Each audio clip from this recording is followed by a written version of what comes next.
இன்றைக்கி கடைசி நம்ம என்ன பார்க்க போகிறோம்னா, தினத்தந்தியில் வட்டங்களில் மறைந்திருக்கும் வாக்கியம் பரிசு 5000 ரூபாய் வச்சுருக்காங்க. இது அனுப்பக்கூடிய அட்ரஸ்.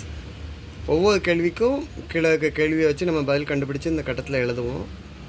அந்த வட்டத்துக்குள்ளே கொடுத்துக்க வேர்டை வச்சு நம்ம இன்னொரு வேர்டு ஃபார்ம் பண்ணுவோம். ஒவ்வொரு எழுத்தை வச்சு இன்னொரு வேர்டு ஃபார்ம் பண்ணுவோம்.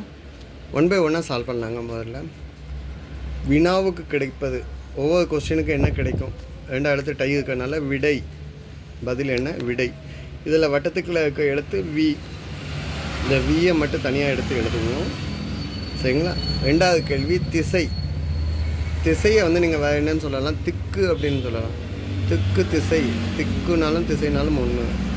ஸோ இந்த தீயை தூக்கி இங்கே எடுத்து எழுதிக்குவோம் தனியாக. விதி. 3வது கேள்வி பெரிய நகரம். பெரிய நகரம், பெரிய அப்படிங்கிறத மா அப்படின்னு சொன்னீங்கன்னா மா நகரம் அப்படின்னு போடலாம். இம்ல முடிஞ்சிருக்கு. ஸோ மா நகரம். ஸோ இதில் கிடைச்ச மாவை தனியாக எடுத்து எழுதிக்கலாம்.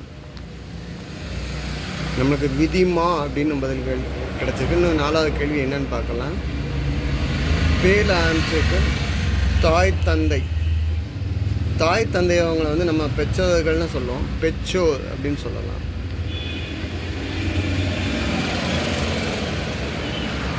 ஸோ இதில் இது கிடச்சிருக்கு. சரிங்களா? கடைசி 5 நதி. நதியை நீங்கள் என்னன்னு சொல்லுவீங்க? நதியை ஆறுன்னு சொல்லலாம். ஓகேங்களா?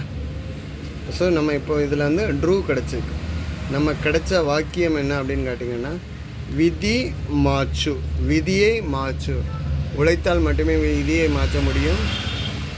அந்த உழைக்கக்கூடியதும் விதியாகவே இருக்கும். ஸோ இது அனுப்பக்கூடிய அட்ரஸ் இந்த இருக்குது, இதில் இருக்குது.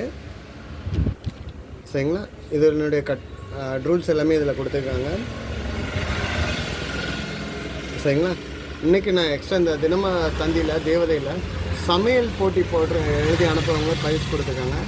உங்களுக்காக அந்த வீடியோ அப்படியே ஸ்லோவாக ஸ்க்ரோல் பண்ணுறேன். முருங்கைக்காய் முட்டை பொரியல்.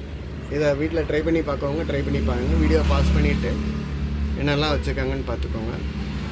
400 ரூபாய் பரிசு தலா. 2வது மாம்பழ பாயாசம். வீடியோ பாஸ் பண்ணிவிட்டு அதனுடைய ரெசிபியை வெயிட் பண்ணிக்கோங்க. நன்றிங்க.